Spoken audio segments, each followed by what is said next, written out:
여러분 이제 세 번째 시간입니다. 우리에게 주어진 계속된 내용들 우리가 또 살펴보도록 하겠습니다. 지난 시간에 이어서 우리가 보려고 하는 것은 북한의 그 정황, 아주 중요한 그 부분을 우리가 이제 성경 속에서 찾아서 나중에 보니까 이제 언약과 그 복과 저주의 문제인 것으로 우리가 판단이 되어졌습니다. 그래서 왜 북한을 저렇게 한반도에 두셨는가? 그러한 하나님의 목적이 무엇인가? 이런 것들을 우리가 살폈습니다.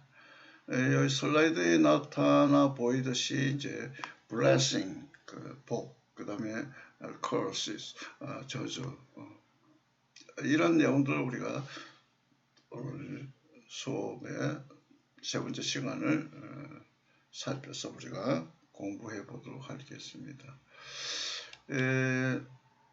성경에서 말하고 있는 그 우리 언약, 이게 이제 그 개념이 무엇인가를 우리가 먼저 살펴보려고 하는데요. 그 covenant, 언약이라고 하는 그 내용은 히브리어로 버리트라고 해요. 버리트.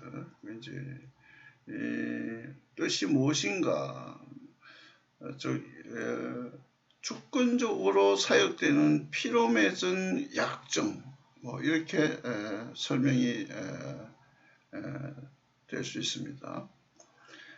언약은 또 다른 말로 그 피로 맺은 약정이지만 또 삶과 죽음의 약정, 이렇게 또 설명이 되어질 수 있습니다. 그래서 이러한 정의는 이제 세 가지의 어떤 그 의미를 내포하고 있는데요. 사람들을 한때 묶는 약정, 이런 그 내용을 우리가 설명할 수가 있어요. 그리고 이제 그 두 번째는 그 피로 맺은 약정, 삶과 죽음의 약정. 그래서 언약 관계에 있어서 하나님과 인간과의 결속과 궁극성 또는 삶과 죽음의 문제까지를 포함한다. 이렇게 볼 수가 있겠습니다. 구약 성경에는 계약을 이야기하면서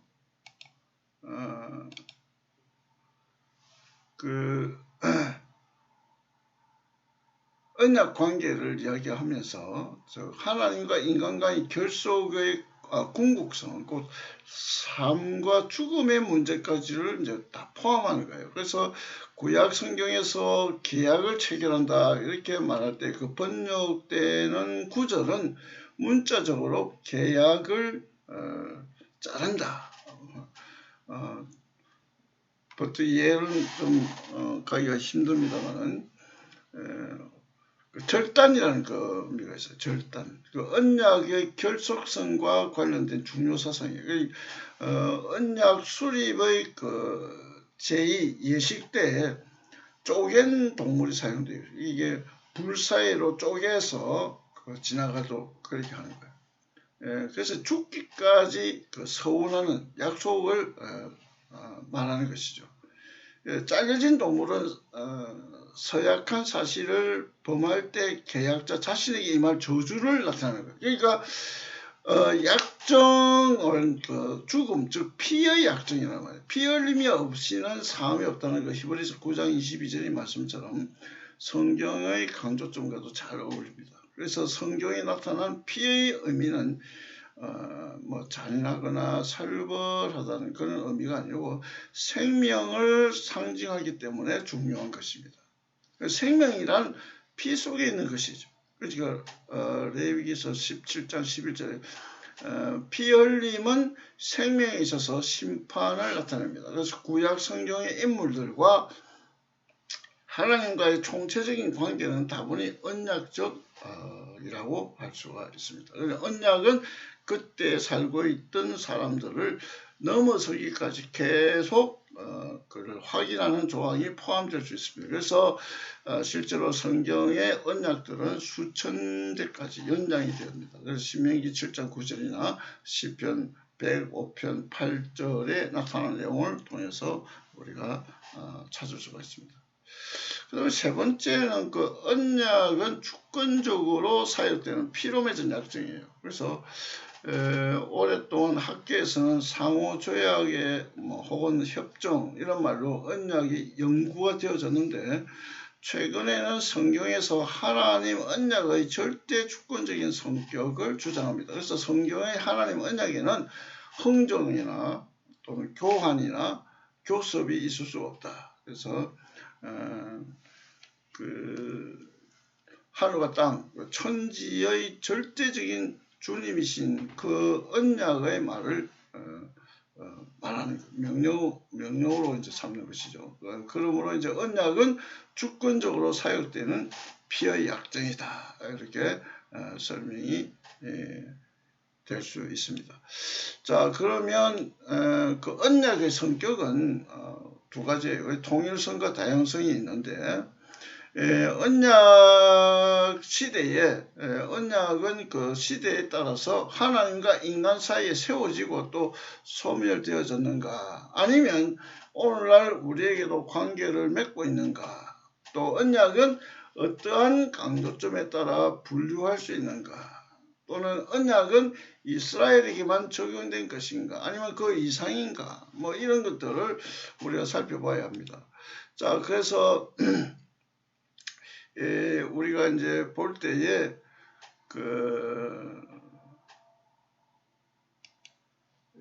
좀 봅시다. 먼저 하나님과 인간 사이의 언약은 새로운 언약이 세워질 때 옛것은 소멸되고 새로 세운 그 언약과 단절되지 않고, 하나님의 언약은 구조적인 면이나 주제에 있어서 하나님의 통일성을 갖는 것입니다. 그래서 만약 역사를 통해 이루어진 언약들은 단조로운 반복이 아니고 찬란한 다양성이 있다는 것이죠. 그래서 다양성에 대해서는 신학자들이 세 가지의 기본 형태로 구분을 하는데, 창조 이전의 언약, 그 다음에 창조 이후의 언약, 그 다음에 행위 언약, 은혜 언약, 그 다음에 옛 언약, 새 언약, 이렇게 분류를 해봅니다. 그런데 이런 언약의 성격 중에서 우리가 다뤄보고자 하는 것은 오늘날 북한의 정황이 과연 성경적 언약 문제와 연관성이 있느냐 하는 것이죠. 이제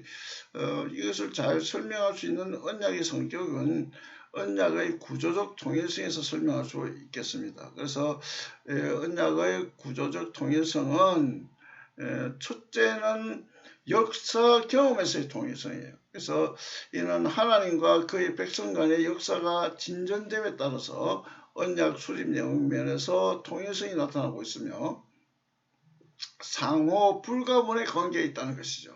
그래서 팔머라는 분은 그의 책에서 이스라엘 백성과 새로운 계약을 맺을 때마다 하나님은 과거와의 단절이 아니라 특별히 연결되도록 인도하신다.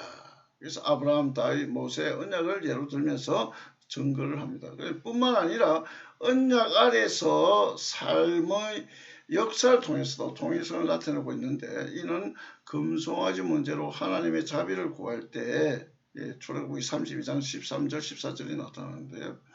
모세가 간청할 때 이제 아브라함의 약속을 근거로 하고 있다는 것을 보면 알 수가 있어요.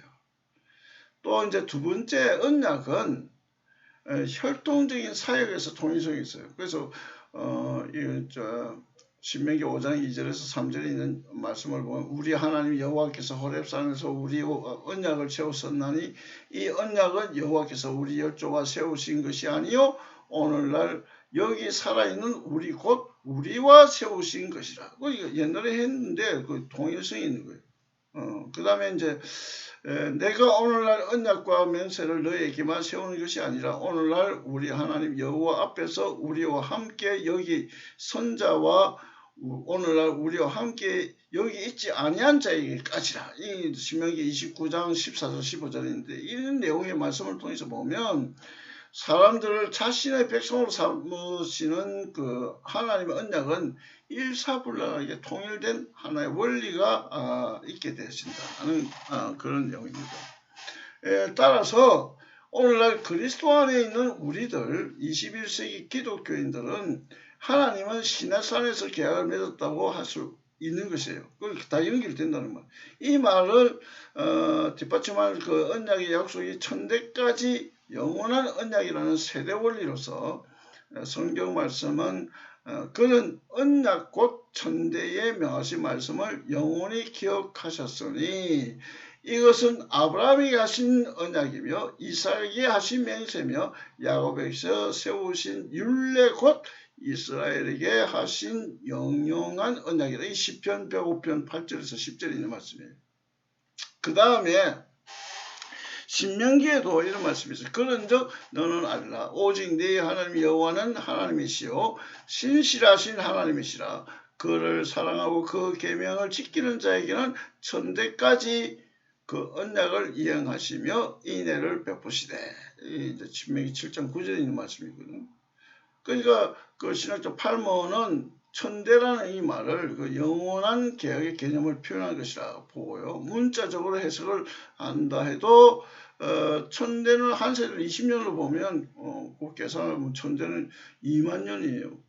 아브라함이 4,000년 전의 시대의 사람이라면 적어도 앞으로 16,000년 더 남았다 그렇게 이야기할 수 있죠. 그래서 아브라함, 모세, 다윗의 계약 혈통적 규정은 새 계약으로까지 연장이 된다라고 말하는 바에 이제 주목하지 않을 수가 없는 것이죠.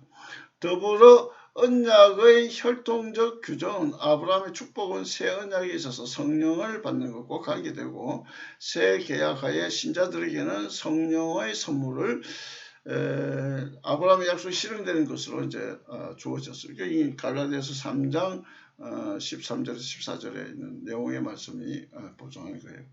여기에서 접붙임의 원리, 창세기 17장 12절 13절에 있는 내용 말씀을 볼 수 있고요. 그 다음에 로마서 11장 17절에서 19절에 있는 말씀을 우리가 연결해 볼 수 있어요. 감람나무 그 접붙임의 원리죠.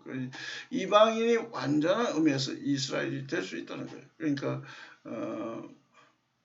뭐 세대주의적인 그런 내용이 아니더라도 그 언약은 연결되어진다. 오늘날 대한민국도 우리가 이제 우리나라는 뭐 1880년 4년 5년 그 근간에 이제 복음이 전달되어졌는데 기독교가 처음 전래되고 부흥되었던 그 북한인데 그때 개혁의 혈통적 사역의 통일성이 적용되고 있다 하는 점, 이건 뭐 자연스럽게 성경 말씀과 연결되는 거예요. 그렇다면 이제 이렇게 그 언약도 연결된다면 축복과 저주도 그렇게 따르지 않느냐, 그렇게 생각이 되어집니다. 그래서 이 언약과 관련되어져서 우리에게 이제 말씀을 또 연결되어진다면 순종하면 그 복을 받고 불순종하면 저주를 받는다. 뭐 이런 관점에서 우리가 한번 좀 그 관점을 가지고 고찰해 볼 필요가 있는 것입니다. 그러니까 언약의 의미에서 언약을 어긋나게 배신할 때에는 이 죽음이라고 하는 그 저주도 받게 되어지고요. 또 그런 약정 속에서 있기 때문에 그 성경 속에서 정말 복과 저주는 어떤 개념이 있는가 우리가 한번 살펴보려고 하는 것이에요. 그래서 이제 복과 저주의 그 개념을 우리가 보면 성경 말씀에는 신명기 7장 10절에 이런 말씀이 있어요. 여호와는 자기를 미워하는 자에게 당장에 보응하시느니라. 또 뭐 창세기 12장 3절에 이런 말씀이 있죠. 너를 축복하는 자에게는 내가 복을 내리고 너를 저주하는 자에게 내가 저주하리니 땅의 모든 족속이 너를 인하여 복을 얻을 것이니라 하신지라. 이게 이제 아브라함이 주신 말씀인데요. 그리고 그 신명기 28장 이전에는 네가 네 하나님 여호와의 말씀을 순종하면 이 모든 복이 네게 임하며 네게 미치리니, 이런 말씀과 그 다음에 신명기 28장 15절에는 네가 만일 네 하나님 여호와의 말씀을 순종하지 아니하여 내가 오늘날 네게 명하는 그 모든 명령과 규례를 지켜 행하지 아니하면 이 모든 저주가 네게 임하고 네게 미칠 것이니, 이런 말씀을 쭉 보면 거의 나타나는 그 복과 저주는 바로 어떤 의미가 있는가 우리가 생각해 볼 수가 있게 됩니다. 자, 그러면 이 복과 저주의 사전적 의미를 우리가 먼저 봅시다. 이 복과 축복, 이 말들은 이제 국어사전에서는 복의 그 명사로 나타날 때 이제 편안하고 또 만족한 상태와 그에 따른 기쁨 또는 뭐 좋은 운수, 행복 이렇게 풀이할 수 있어요. 그런데 복을 성경의 그 히브리어로는 아수레, 또 헬라어로는 마카리오스, 복이 있는 자, 복이 있을지어다, 복을 선포할 때 하는 이 말이에요. 자, 그런데 이제 이 말은 하나님으로부터 직접적으로 받게 되는 것을 의미하는 거예요. 축복 역시 명사로 쓰일 뿐만 아니라 하다라는 전미사를 붙여서 자동사 또는 타동사로 쓰이기도 합니다. 뜻은 남을 위해서 행복하기를 빈 또는 비는 일, 복 이런 뜻으로 우리가 사용합니다. 이 축복은 히브리어로 또 바라크라고 기술이 되는데 헬라어는 율루게오 이렇게 표현됩니다. 이건 좋은 것을 받도록 기원한다는 그런 뜻으로 하나님께서 인간에게 육체적, 정신적 복락과 번영을 주실 것을 기원하는 것을 의미하는 것입니다. 그러므로 이제 복은 하나님의 모든 은총의 총체적인 표현으로서 복 그 자체이고, 축복은 복을 중재하여 비는 기복행위, 복을 비는 행위이기 때문에 이를 구분해서 사용하는 것이 또 바람직하죠. 축복을 받아라, 이게 좀 말이 좀 그렇잖아요. 비는 것인데 이미. 그래서 이제 축복이 아니라 복을 논하고 있는 것이 있기 때문에 복을 사용하려고 합니다. 그래서 이제 일반적인 의미에서 복은 행복과 동의어라고 볼 수 있죠. 그래서 구약에서 복은 하나님으로부터의 복, 즉 번영과 행복을 초래하는 하나님의 은총의 적극적인 발현을 의미하고, 신약에 이르러서는 분명히 보여주고 있는 것은 예수 그리스도의 속죄에 참여하여 의롭다함을 입은 일입니다. 이것은 이제 우리 신구약에서 연결되어 설명이 되어질 수 있는 중요한 부분이라고 볼 수 있죠. 그 다음에 이제 저주는 사실 미운 사람에게 재앙이나 불행이 닥치기를 빌고 바라는 것이잖아요. 사전적 의미인데, 히브리어로는 케라라, 또 신약의 헬라어로는 아나테마 이렇게 합니다. 한마디로 말하면 축복이 반대말이죠. 복을 비는 것과 반대하는 것, 저주하는 거죠. 일반적으로 상대방의 불행이 임하기를 하나님께 구하는 일을 말하는데, 성경에서는 하나님께서 친히 저주하시는 일도 보여지고 있습니다.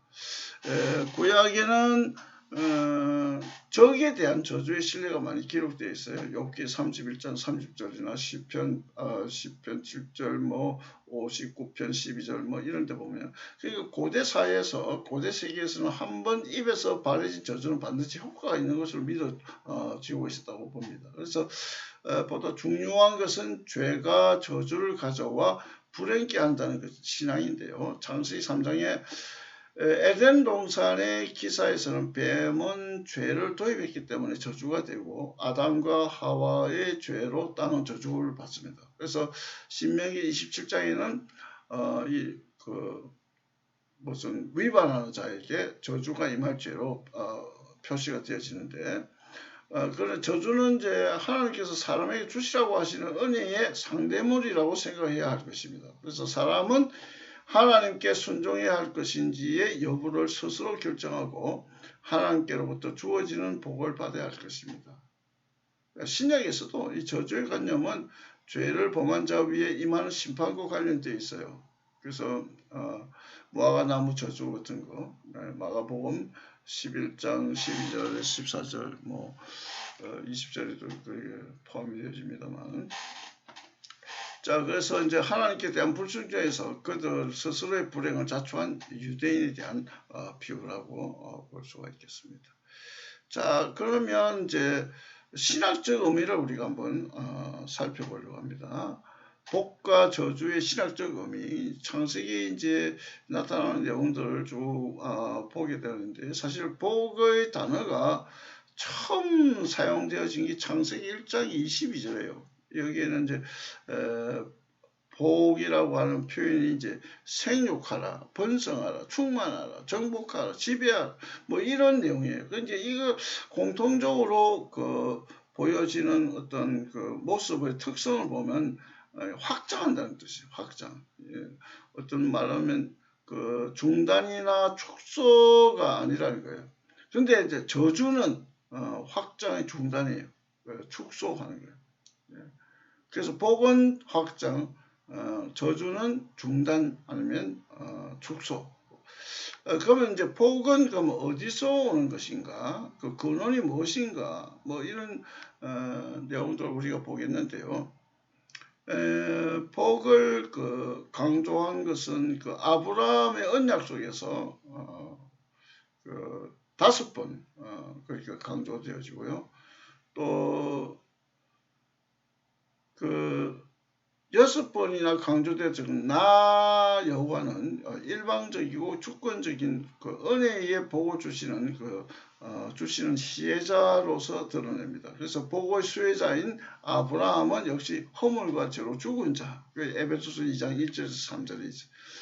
하나님의 내적 소명으로 구원받은 모든 그리스도인들의 보편적 규범임을 나타냅니다. 그래서 너는 복의 근원이 될지라고 그렇게 창세기 12장 2절에 아브라함이 주셨잖아요. 그 명령하심은 그는 육적 이스라엘과 영적 이스라엘, 영적 이스라엘은 그리스도인 크리스천을 말하는 조상과 복의 근원이 되고, 너를 축복하는 자에게는 내가 복을 내리고 너를 저주하는 자에게는 내가 저주하리니 땅의 모든 족속이 너를 인하여 복을 얻을 것이니라. 이 창세기 12장 3절에 있는 아주 복의 중개자가 되었다. 네가 이제 복을 빌면 그 사람 복을 받고, 네가 저주를 하면 그 사람 저주를 받는다. 이게 이제 복의 중개자, 브릿지 역할. 그렇다면 무엇을 왜 이렇게 복을 주시는 것인가? 다시 말해서 복의 목표는 무엇인가? 이는 다름 아닌 너로 큰 민족을 이루고 땅의 모든 족속이 너를 인해 복을 얻음이라. 이 창세기 12장 2절 3절의 말씀이에요. 여기서 보면 큰 민족은 이전까지 배타적인 이스라엘의 혈연적인 동족, 그걸 말하는 것이 아니고 이방의 모든 족속도 포함된 하나님의 은혜의 왕국을 말하는 것입니다. 여기 이제 은혜의 왕국, 왕국은 킹덤이잖아요. 근데 킹덤 오브 갓, 이게 이제 하나님의 왕국이라고 표현하지만은 물론 이제 하나님은 왕이시니까, 그리스도 왕이시니까 그렇게 표현합니다만, 우리의 표현, 현대적 표현으로는 나라라고 표현합니다. 요즘 많이 쓰죠. 하나님의 나라, 그렇게 이야기를 합니다. 그래서 모든 족속이 한 가지로 주 예수님의 제자가 될 수 있고, 그 다음에 이제 마태복음 28장 19절 거기에 나오는 내용도 모든 족속으로, 그 다음에 또 계시록 7장 9절이나 21장 24절 26절을 보면 모든 족속이 큰 무리가 이런 찬양할 수 있는 그 하나님의 은혜의 왕국을 지향하고 있습니다. 하나님의 나라. 그러면 이제 마지막으로 우리가 보고자 하는 복의 내용은 무엇인가? 복의 내용은 하나님 은혜의 왕국, 하나님 나라의 은혜의 왕국.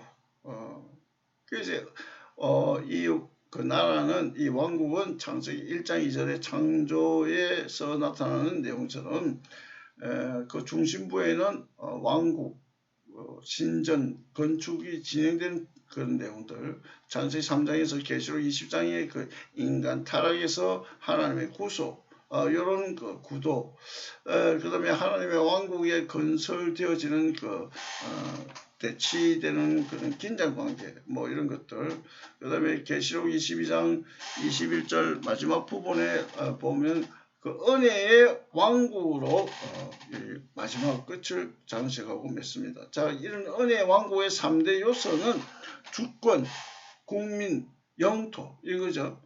그래서 하나님과 자기 백성 또 그들이 거주하는 그런 거주지에서 삼위일체적인 관계가 잘 이어질 수 있어요. 자, 이런 말씀이죠. 내가 너를 축복하는 자에게 내가 복을 내릴 것이다. 내가 저주하는 자에게 내가 저주할 것이다. 이 하나님과 자기 백성의 주권적인 그 관계에서 그 다음에 너로 큰 민족을 이루고 네 이름을 창대케 할 것이다. 백성의 복과 내가 네게 지시할 땅으로 하는 영토가 각각 약속이 되면서 그 중에 어떤 요소 하나라도 정체되거나 줄어들면 결코 복이 될 수 없는 오히려 이제 중단이 되니까 저주가 된다. 자, 이런 맥락 속에서 복과 저주의 관계 이해가 바람직할 것이다.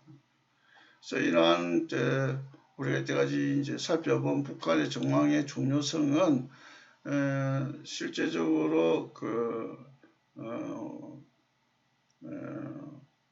우리가 살펴본 바에 따르면 그 내용을 우리가 성경과 언약과 관련이 있고 또 복과 저주와의 관련이 있음을 우리가 살펴볼 수가 있습니다.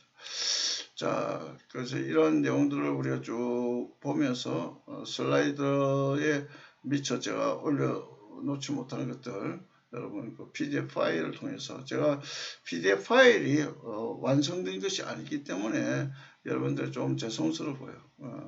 어떤 그런 내용들을 좀 교재가 완벽돼서 이제 출판이 되어지면 새로 수정이 되어서 여러분들이 볼 수 있는 그런 기회가 올 것이라는 생각을 해보고 소망을 가져봅니다. 자, 그래서 이제 그 복과 저주와 관계가 있는 것을 우리가 좀 보았고요. 그다음에 다음 시간에는 성경에 나타나는 복과 저주의 말씀, 레위기 26장과 신명기 28장 그런 내용을 통해서 우리가 좀 더 깊이 연구를 하고 살펴보려고 합니다. 자, 그러면 오늘 여기서 마무리를 하고요. 여러분 다음 시간, 다음 주차 다시 여러분 만나 뵙도록 하겠습니다. 하나님의 은혜가 여러분의 삶에 크게 임할 수 있도록 기도하고 소망합니다. 자, 안녕히 계십시오.